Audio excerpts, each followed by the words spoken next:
In late April 1951, a Chinese army marched 6 abreast towards a narrow point in the Kapyong Valley in Korea.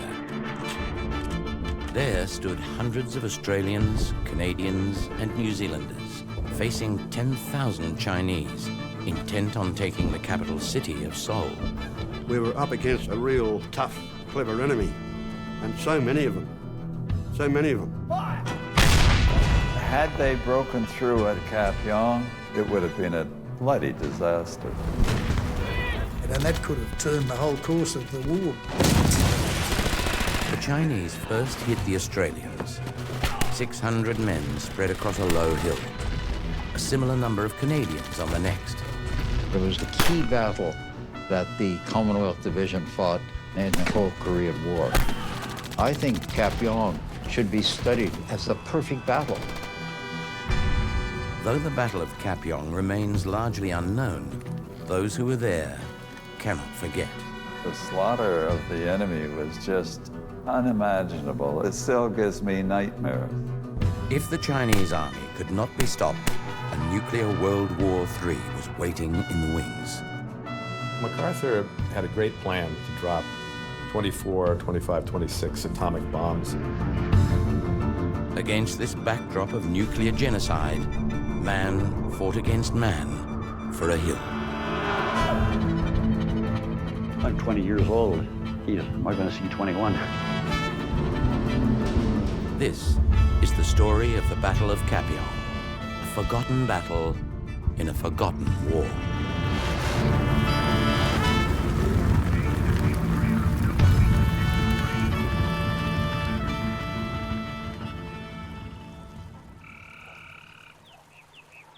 Just before Anzac Day, 1951, Australian soldiers arrive in a secluded valley after 10 months of heavy action.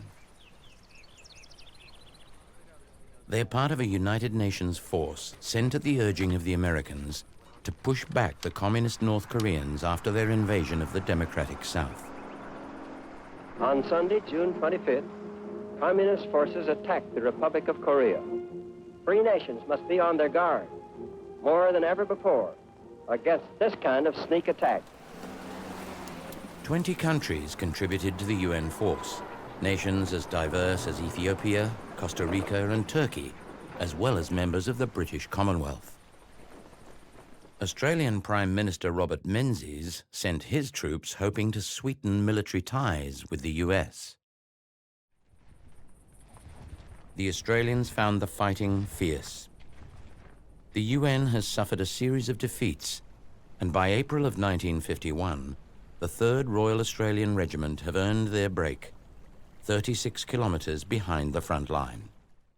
History Hit is an award-winning streaming platform built by history fans for history fans. Our goal is to bring you award-winning documentaries that cover the events and figures that have shaped our world all in one place. Travel with us to the fascinating world of prehistoric Scotland or uncover the lives of the people who called Pompeii home. We also aim to bring you the stories and legends that shaped our world through our award-winning podcast network. Sign up now for a free trial, and Timeline fans get 50% off their first 3 months. Just be sure to use the code TIMELINE at checkout. They camp near the village of Kapyong in a peaceful spot, which they christen Sherwood Forest. Well, for 6 months, we'd been fighting the war, constantly in action, constantly in contact with the enemy. We weren't expecting a rest, but we were moved to this lovely green valley with a creek flowing through the middle, and we were able to put up 2-man pup tents, which was a bit of a luxury because on the move, you're sleeping out in the open every night, rain, hail or shine. We had meals that were coming from a field kitchen, so they were served on plates. There were no duties to perform. We were completely at liberty to take a rest. Also relishing the rest is Second World War veteran and Australian commander, Lieutenant Colonel Bruce Ferguson. I really enjoyed the spell. We were scheduled to be there for a fortnight, and all the soldiers sat down once a day for a long bath and came home every night for a beer. Life was very relaxing and pleasant. At the center of this idyllic retreat sits a purpose-built caravan, a command center for Lieutenant Colonel Ferguson. It contains his maps, his radio, and telephone. It had a heater, a bunk, and a table. Cheers, cheers. And he liked to dine with fresh flowers, and it was often the task of his junior officers to gather them for him. An anonymous digger christened Ferguson's home on wheels Handora's Box. We had this thing tagging along behind us all the way up into North Korea and all the way back again. He was extremely comfortable, and I suppose he deserved to be. But Fergie wanted a caravan and he had one. As Anzac Day approaches, the Australians relax. They've organised a barbecue. They hoard their beer rations and plan to invite the Turks. But the peace of Sherwood Forest is about to be broken.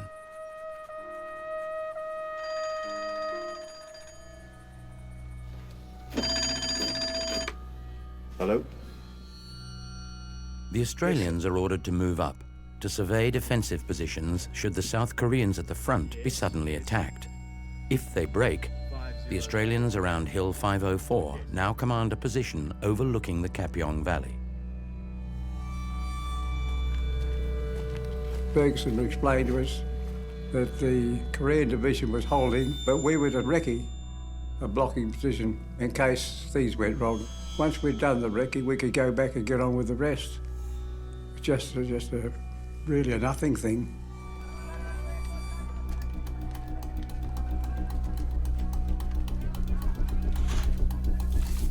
We dug slit trenches, set up our weapons, and waited to see what happened.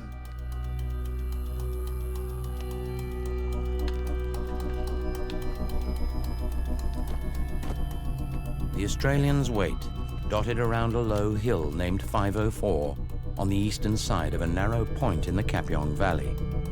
Opposite them, another part of the Commonwealth Brigade, the Princess Patricia's Canadian Light Infantry, are digging in on a larger and steeper hill, 677. Both realize something has gone very wrong.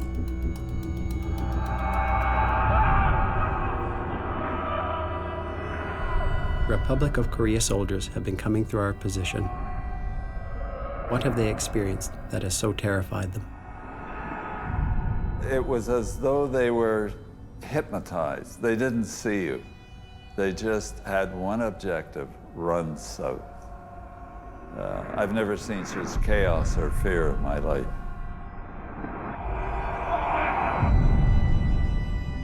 The front has broken. New Zealand artillery sent forward to support the South Koreans are now caught behind terrified refugees and fleeing soldiers. They must get their prized 25-pound guns out. No one can get in the way. They're trying to clamber on our trucks, but they told us, don't let anyone on the truck. We don't know who the hell they are. They could be infiltrators or what they are. But they had no weapons, and I mean, it's quite frightening.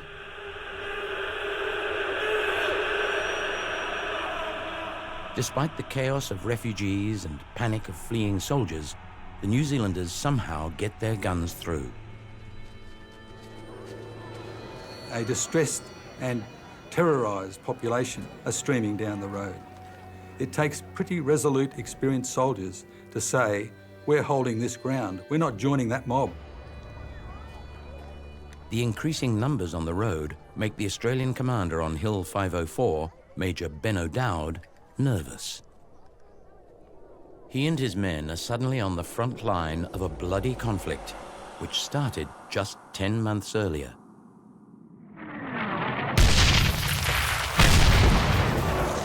In June 1950, when the communist North Koreans invaded, they aimed to reunite their country, divided along the 38th parallel by the Russians and the Americans after World War II.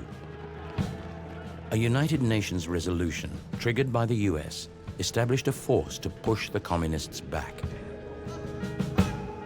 The UN commander is America's World War II hero, General Douglas MacArthur. MacArthur decides to tackle the North Koreans with soldiers based in occupied Japan. He expects a swift victory. the troops that the Americans initially sent across from Japan. They'd been on garrison duties. They weren't well trained, they weren't fit, and they were pushed back rapidly along with the South Koreans. So virtually all of South Korea was overrun except for a tiny enclave at Pusan, at the southeastern tip of South Korea.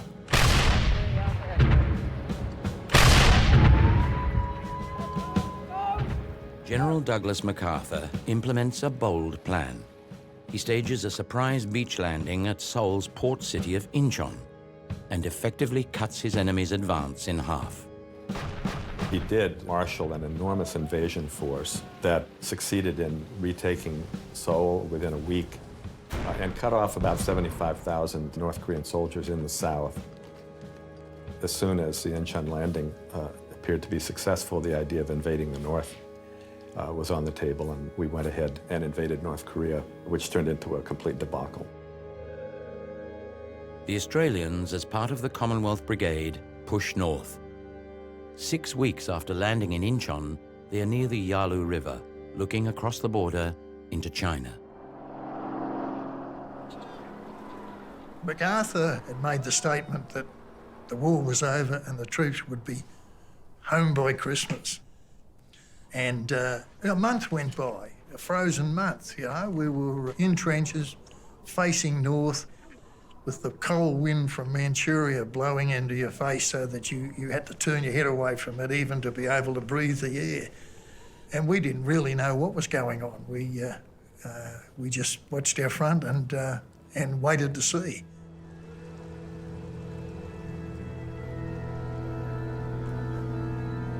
The leader of Communist China, Mao Zedong, is increasingly nervous about activity on his border.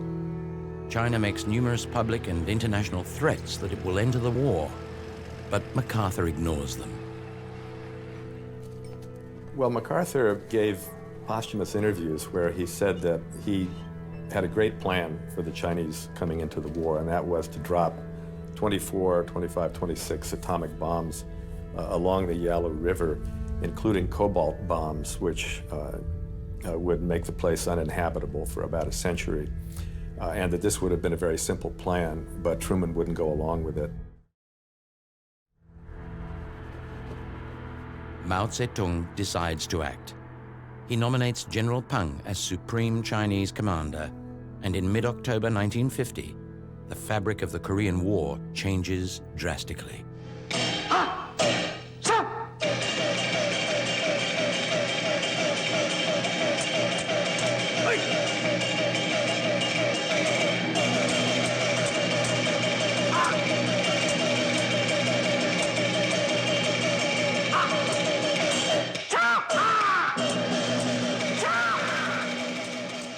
300,000 Chinese troops cross into North Korea.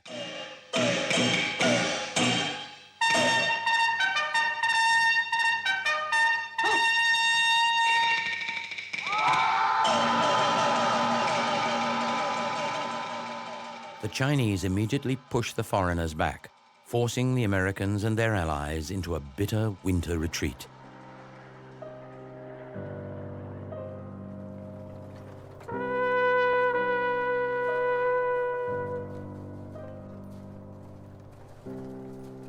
First thing in the morning, we got told got half an hour to pack up and out. The Chinese are coming into the war. And then next minute, they're all scooting down south. Whole battalion got broken up with blokes are jumping on trucks trying to get out. MacArthur and his intelligence chief, their idea of how to conduct intelligence was to base it on their stew of ethnic stereotypes that both of them believed in. And one of them was that your average Chinaman can't fight and won't fight and will run away from the battle.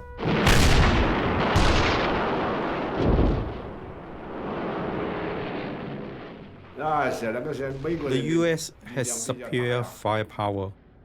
If the American planes saw a target, they would drop lots of bombs. They like to burn their money. The Americans wage war in a different way from us. They have so many bombs to use.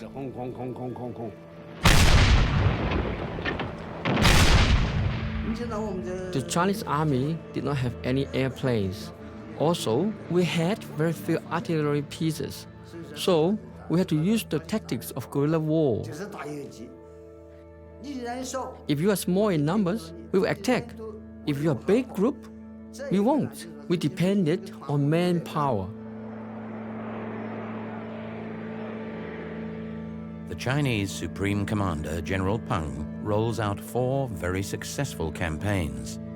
And by January of 1951, Seoul has fallen to the Chinese. The US Army is in disarray. That was a tremendous humiliation for MacArthur. He did go into a panic and called for all-out war, bombing the Yalu bases, bombing Manchuria, and of course that was inimical to what Truman wanted and what the American government at that stage wanted. They wanted to contain the war, and what MacArthur was proposing was a massive escalation. In early April of 1951, US President Harry S. Truman takes a decisive step. He sacks his top general in Korea. General Matthew Ridgway replaces MacArthur. After retaking Seoul, UN troops push north to form the Utah Line, a defense stretching the width of the country. They await the might of the inevitable Chinese Fifth Offensive. By late afternoon of April 23rd, the Chinese have broken through and are heading down the Kapyong Valley, the traditional invasion route to Seoul. Major Ben O'Dowd, in charge of the Australians on Hill 504, watches as South Korean troops and civilians flee south.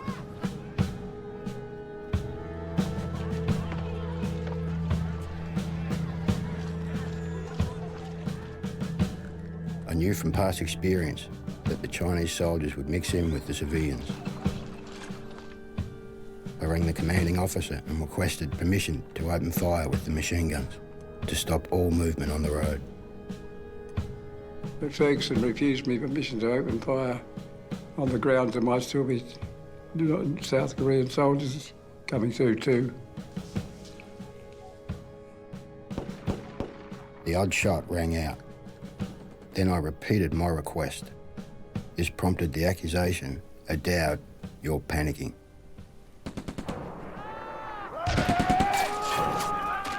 Almost immediately, an attack is made on lines around Ferguson's battalion headquarters, further down the valley. The Chinese are through.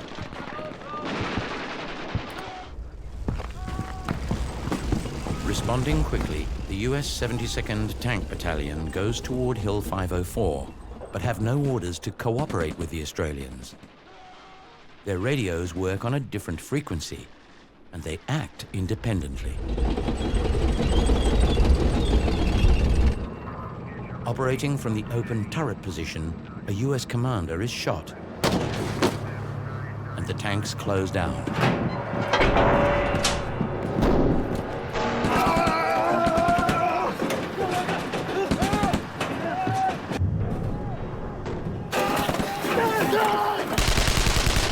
The tanks hose each other with machine gun fire to wipe the enemy off. Without infantry support, the Americans are forced to withdraw.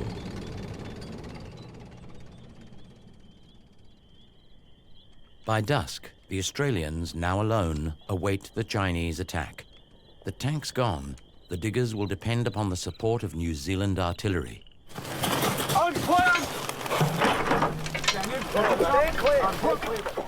The New Zealand artillery have to reposition after fleeing the rout.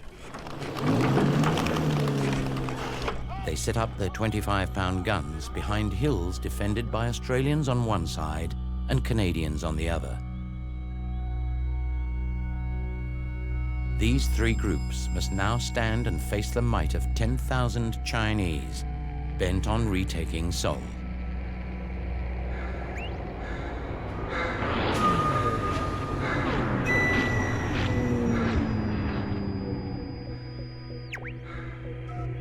The diggers soon learn that they will fight without artillery support. Well, the New Zealanders didn't arrive until dark and they couldn't zero the guns in. And it's necessary for them to get their guns pointed in the right direction and get the range right so they can put their artillery where they want to. And it took them until quite late the next day before they were able to come into the action.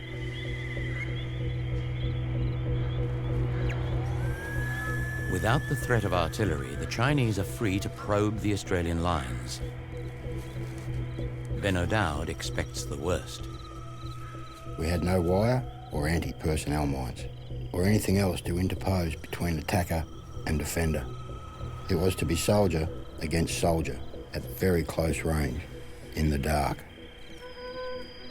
It started in earnest, with the Chinese blowing bugles and whistles. They used these to assemble their men. When the bugles and whistles stopped, we knew that they were on their way.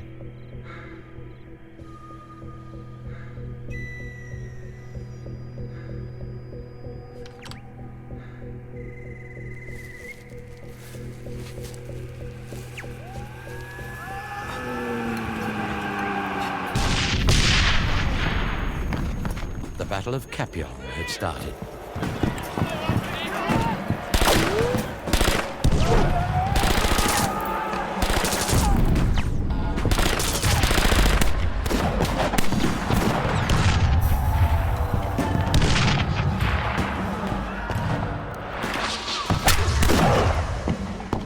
They just keep coming at you. You don't stop and just keep coming.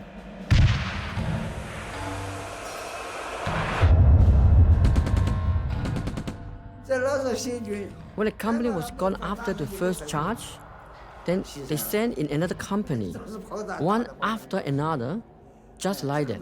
It was a human wave and no artillery support.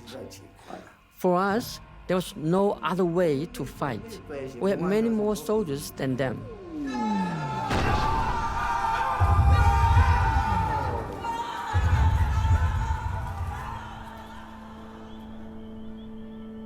Each time we knocked them back, the Chinese just disappeared for a while. In between assaults, our wounded and dead were brought back, and fit men were repositioned by section commanders into forward positions. We were in danger of being overrun.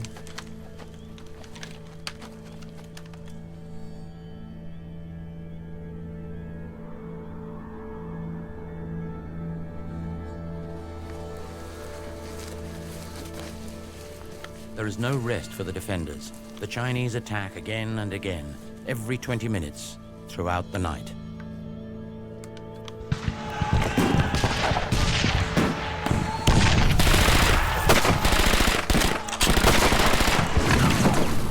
Wave after wave after wave, yeah, that's how they came in. And probably the third wave and the fourth wave wasn't even armed. They'd pick up the weapons of the blokes killed in front of them.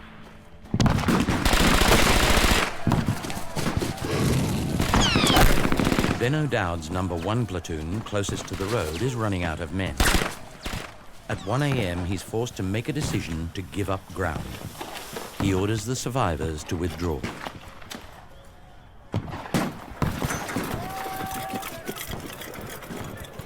When Ferguson's battalion headquarters is also assaulted, he takes his maps and personal effects and decides to move 5 kilometres to the rear. So that Pandora's box, his command caravan, does not fall into enemy hands, he orders it destroyed.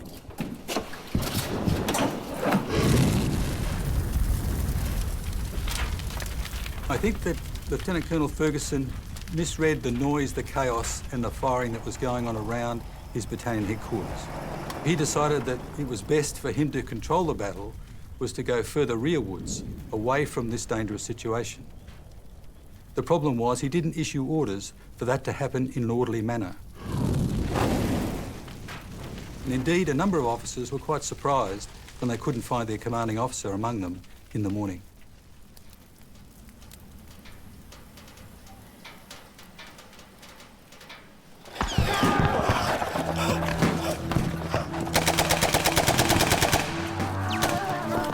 With daylight on the second day, Ben O'Dowd orders an attack across the road to reclaim ground number 1 platoon lost during the night.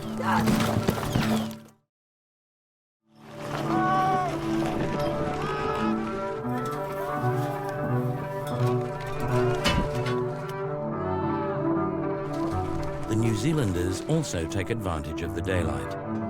They are now able to range in their weapons and bring to bear the considerable firepower of their 25-pound guns.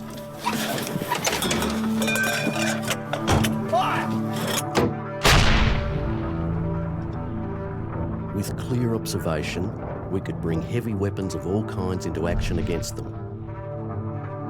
Hundreds of dead, dying, and wounded Chinese soldiers were left on the killing ground.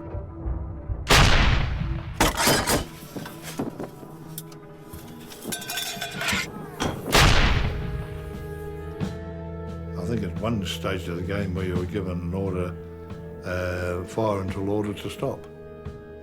Well, we just, went hell for leather and got away as many as we could. Fire!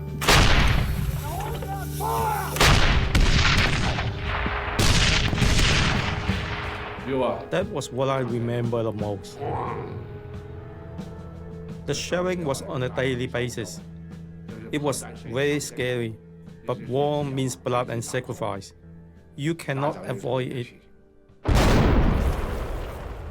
The Chinese now were exposed in their hundreds in the flat of the valley. The Australians did give them the opportunity to surrender, but when one of them foolishly fired upon the digger that was telling them to surrender, then the rest of them knew that time had come to clear the valley, and they did. We were getting them in the back as they were running away. They ran down the feature and tried to hide in thickets or any low ground they could find down towards the creek bed itself. We got excited because finally we could have a decent bash at them. We did plenty of firing. They were having a hell of a good time until I stopped it. That wasn't very popular. But we used a lot of ammunition during the night, and resupply didn't look too good at all at that stage. We had no contact with the rear. And so I ordered the firing to stop, save ammunition.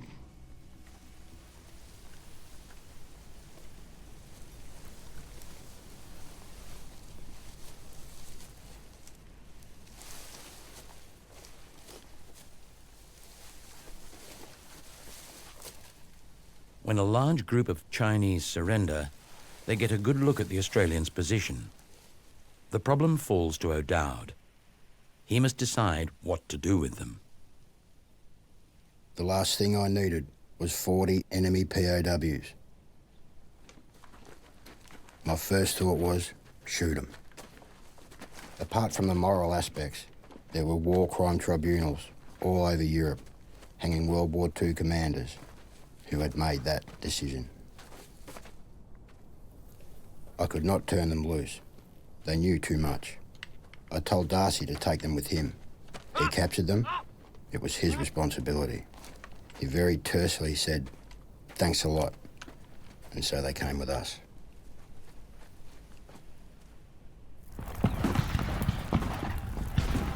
Despite heavy casualties, the Chinese regroup.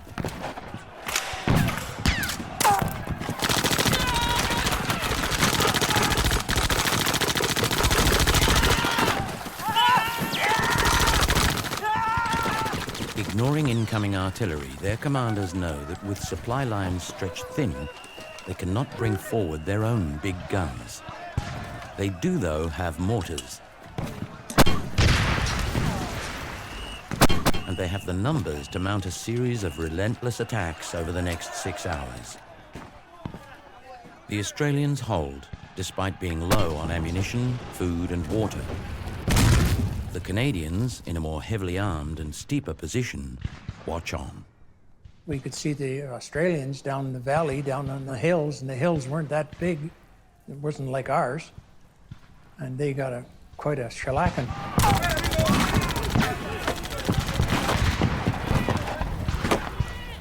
It's always been my opinion that the Brigadier gave the Patricians that high defensible position and put the Australians in that lower, less defensible position on the belief that the Australian troops were much more seasoned than we were.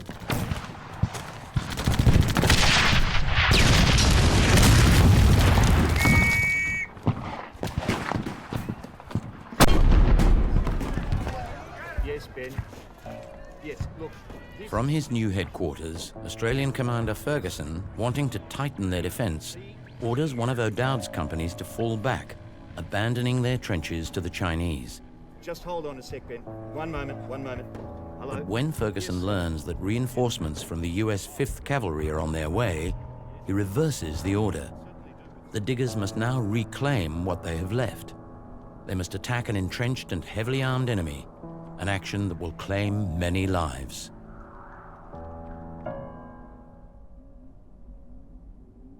For Private Stan Connolly, this action will prove costly.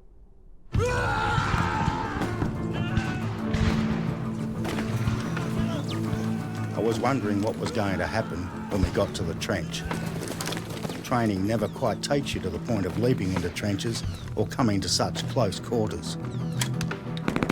I could hear the bullets whistling past my ears and I thought, my turn is not that far off. Sure enough, I was knocked completely off my feet by a round that drilled a hole right through the front of my right thigh and came out the back, taking off much of my buttock. I didn't know if I could get up, but I quickly decided that I'd better try and get out of there because I could hear the Chinese speaking to each other in the trench, and I knew there were quite a lot of them. Fierce hand-to-hand combat, trench by trench. They cleared way through the enemy. Even more enemy were entrenched on a knoll further on. Their might and aggressiveness upset the Chinese. Some openly fled, the majority remained and fought to the death.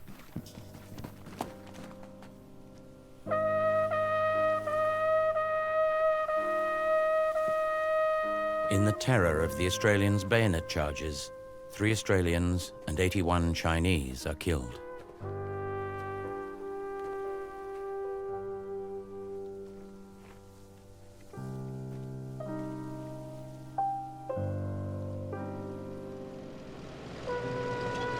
Bruce Ferguson, the Australians' commanding officer, utilising several of the US tanks, decides to bring forward medical support and ammunition.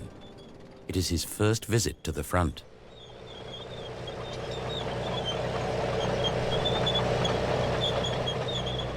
Ferguson arranges for the wounded to be ferried out on the tanks. Before returning to his headquarters, he tells O'Dowd that the US 5th Cavalry are still on their way.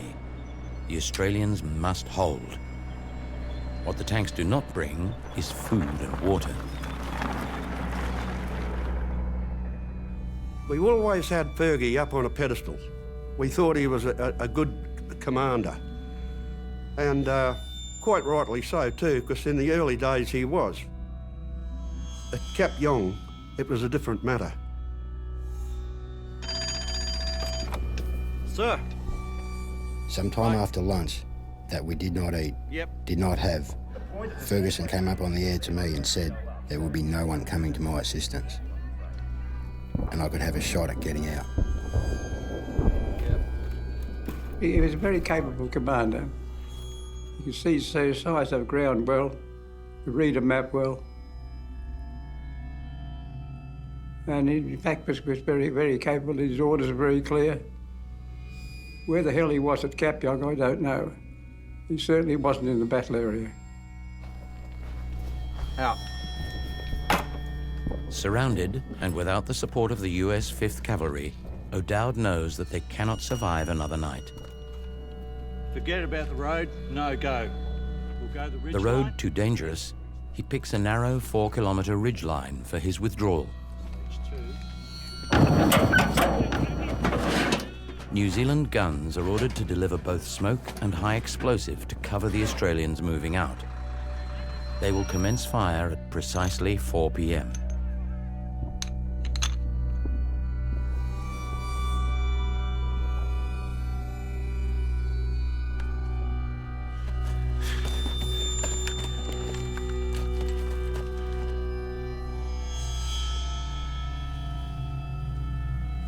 With only 40 minutes left, the diggers await the arrival of New Zealand artillery, which marks the beginning of their withdrawal.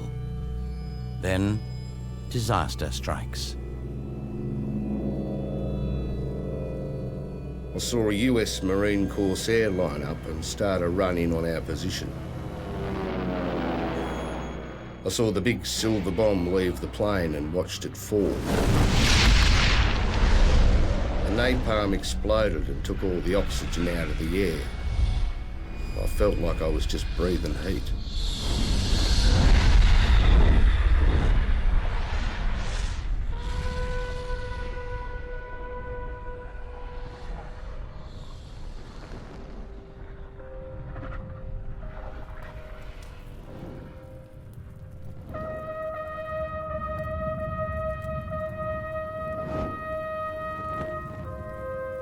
I couldn't tell how many of our men had been hit by it, but I knew the devastating effect of these bombs, and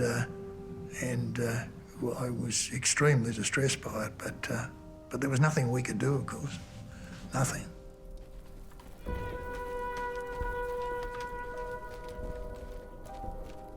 Already wounded in the forehead, I must have looked a sight. Sitting there, stunned, no doubt feeling a bit sick and sorry for myself. I then saw the most appalling apparition, a man with no flesh, his hands dripping flesh, completely naked. I didn't know who he was. He looked at me and said, "Jesus, Nugget, you're having a bad day." The napalm strike claims 2 Australian dead and others who will carry the scars for life. Despite the devastation, O'Dowd's men must dig deep. They face a difficult withdrawal through a massed enemy in the dark. A mistake will see them wiped out.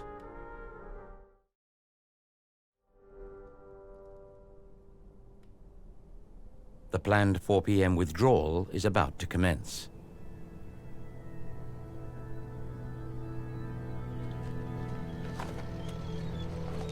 As previously planned, the US tanks appear, and with the New Zealand artillery, assist in covering the Australians as they begin their withdrawal down the ridgeline.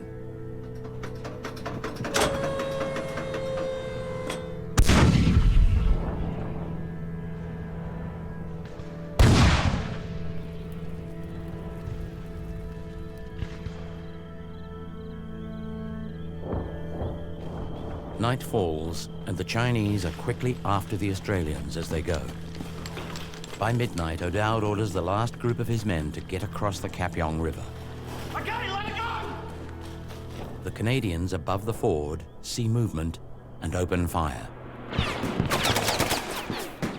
O'Dowd thought that we were firing on his troops, and so ordered us to cease fire. I think we fired for about 5 or 6 minutes. 8 machine guns take care of an awful lot of casualties.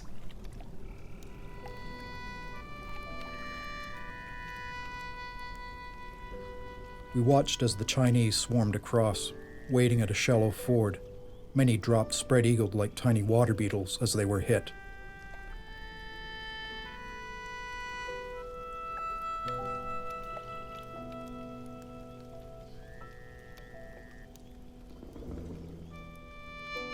The Australians have fought for 24 hours. For them, the Battle of Kapyong is over. As they move to the rear, it is the Canadians who form the front line. When the Australians left, all that was left there was this battalion of understrength, really, 600-700 men. And the Canadians suddenly realized they were alone there. And that's when the colonel said, "Look, guys, we ain't moving. And you're going to stay here, so just focus yourself that there's no pullout. You either beat these guys or you're going to be buried here."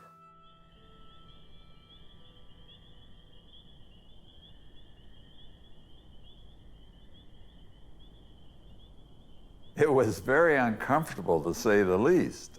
You really didn't know what was going to happen. When you go into battle, you cannot think too much about yourself. Otherwise, you begin to lose the sense of what's going on.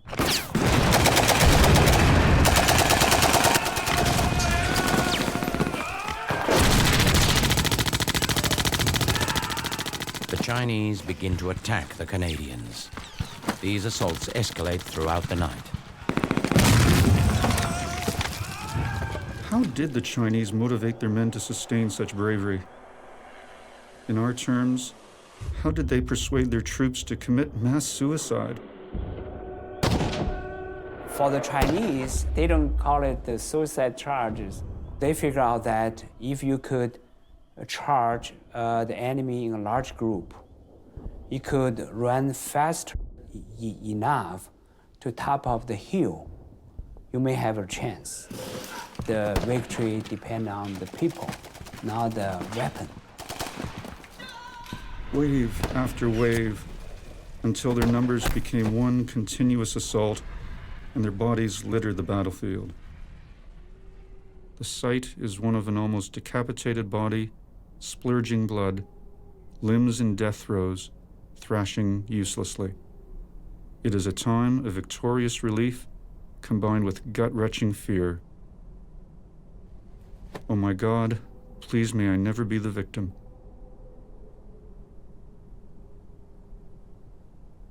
Despite the carnage, the Chinese commanders use lulls in the fighting to marshal more and more troops in. And these men came up the hill as though they were ghosts floating. I couldn't discern a single sound. They just kept floating up the hill.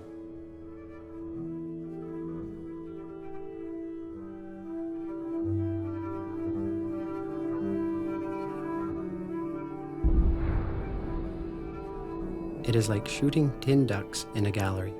They are so bloody close. I simply cannot miss. It is such a relief to feel victorious, to know that you are actually going to live another day. We never got out of there because that's where we were told to fix bayonets. So we had to hold no matter what. We're wiped out, Seoul is taken.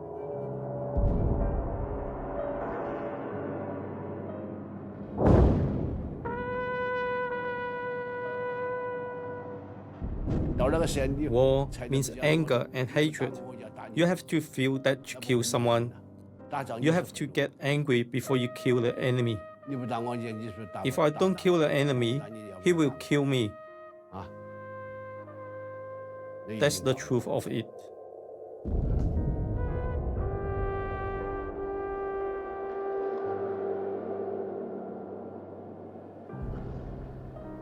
Damn scary, that's for sure.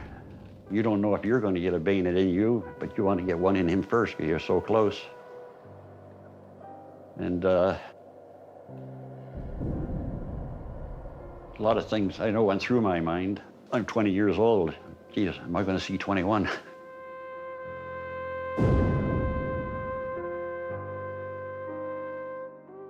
The next day we found one corporal whose bayonet was through his enemy, and the enemy's bayonet was through him. They both followed what they were ordered to do.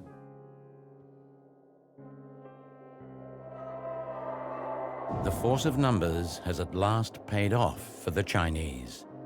Kapyong can still be theirs. By 3 a.m. on the third day, one of the Canadian platoons is cut off and overrun. To survive, the Canadians must take an extreme measure. Lieutenant Mike Levy acts quickly. He calls the New Zealanders to direct artillery fire onto his own men. He will attempt to wipe the Chinese off the battlefield. You have a better chance in your trenches dug in than the Chinese have coming in and joining you. And so that was, I think, platoon commanders sort of lusted for the day they could call artillery on themselves. You know, you feel like a big shot, and it sounds lethal. And when the Canadians did it at Kapyong, the New Zealand artillery commander said, you know, Jesus, mate, it's your position. And the captain who orders it said, yeah. They fired thousands and thousands of rounds of ammunition that night. The damn guns were dying just about red hot, with a 25-pounder just going bung, another one's bunged in, and these keep firing.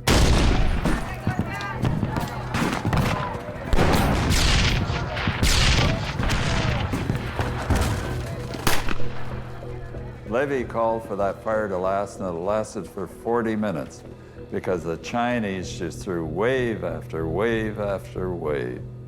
And without that close artillery support and the airburst shell, Levy would have been wiped out. To my mind, as far as the Patricias are concerned, Levy won our last battle and the most significant part of the battle at Kapyong.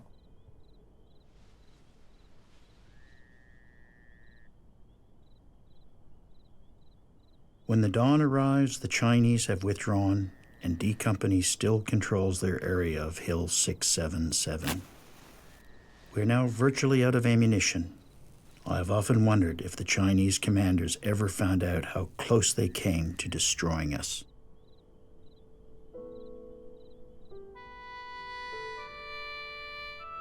The slaughter is something I never want to see or experience again. At the time you do it, you're so glad you're alive and you're surviving. But the slaughter of the enemy was just unimaginable. It looked like a slaughterhouse.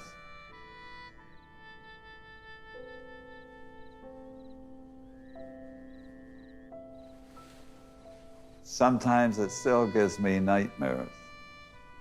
That's how the enemy gets back at you when you have your nightmares. They're always worse than the actual battle.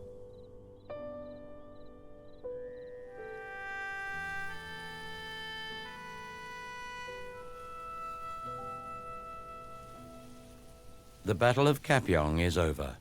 On Anzac Day 1951, the Canadians bring down their dead. The Commonwealth Brigade has halted the might of the Chinese army and stopped them from streaming south and retaking Seoul. People still don't know about it. It's a forgotten battle in a forgotten war, largely. But it was I think, the key battle that the Commonwealth Division fought in the whole Korean War. The Battle of Kapyong lasted 3 days. The Canadians have lost 10 men killed, the Australians 32, and the New Zealanders 1. Estimates of the Chinese dead vary between 1,000 and 4,000 soldiers.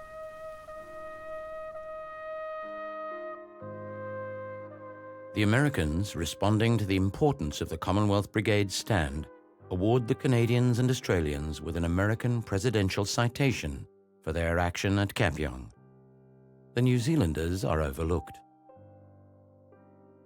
Lieutenant Mike Levy, who won the final battle for the Patricias, receives no recognition from the Canadian government. You know, so many things happen in battle that oversights occur. You hear so many instances in battle where somebody did something very significant, somebody else gets the award. It just happens. The Australian commander, Lieutenant Colonel Bruce Ferguson, is awarded the Distinguished Service Order for his command of the Battle of Kapyong. Major Ben O'Dowd is overlooked. O'Dowd performed magnificently at Kapyong, and if O'Dowd had been defeated, then that was good night nurse. There's no doubt about that, because he held the crossing. See, O'Dowd should have had a medal. Even if they gave him a bloody MID, I wouldn't give a stuff, provided they recognised what he did at Kapyong.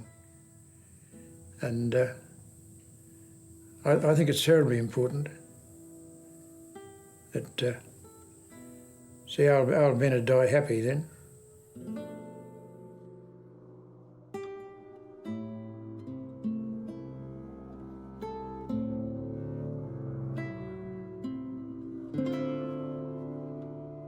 It is impossible for anyone who has not participated in the front lines of war to fully appreciate the comradeship of veterans, where everyone shares the moment, senses the agonies and the fears of death. the meaningful acts of bravery, sacrifices for a comrade, the joy of survival.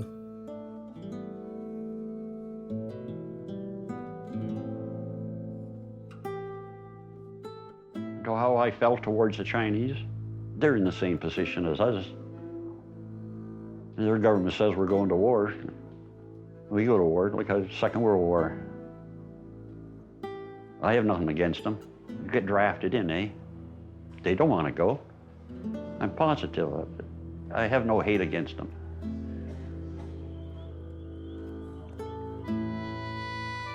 When we would defeat a position and take it, the troops would obviously search the bodies. But what would they discover in the main? Pictures of loved ones, babies, wives, children. They, like us, were ordered to fight.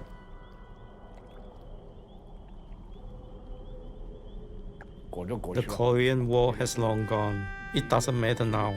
It doesn't matter to me anymore. Who cares? Whether the war is good or bad, it's up to the politicians. I'm done with it.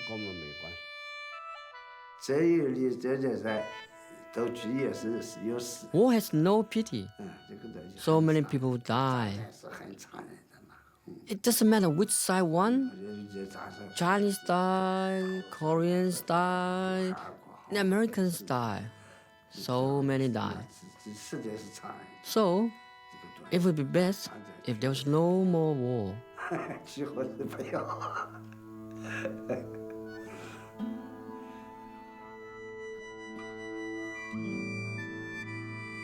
After Kapyong, the Chinese never again mount a major offensive. The Korean conflict changes to a static trench war, and it takes 2 years before a truce is signed. The truce redivides South and North Korea more or less along the same dividing line as before. The two Koreas remain divided to this day.